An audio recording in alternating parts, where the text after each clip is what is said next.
Tavaly októberben kötött szerződést Szegedváros önkormányzata a lengyel Pezával 9 darab új villamos gyártásáról.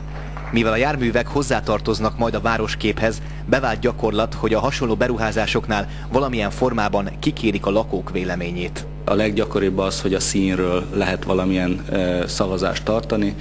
Szeged is ezt a megoldást választotta, 4 változatot készítettek a tervezők, amik mind valamilyen önálló jelleget sugároznak. A jelenlegi szegedi villamosok hagyományos színei mellett lehet szavazni az úgynevezett napfényes változatra, valamint választható a környezetbarát zöld, illetve a modern sötétkék ezüst árnyalatú. A választásra a helyi újság internetes honlapján van lehetőség. Itt az, aki részt vesz a szavazásban, az az e-mail címének a megadásával szavazhat, és a kapott e-mailre kell kattintani.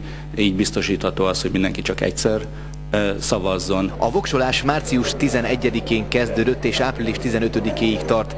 A határidőt követően néhány napon belül közzéteszik az eredményt. A PEZA a szerződés kötéstől számítva 2 éven belül szállítja le az első prototípust, majd 6 hónap múlva a további 8 villamos is megérkezik Szegedre.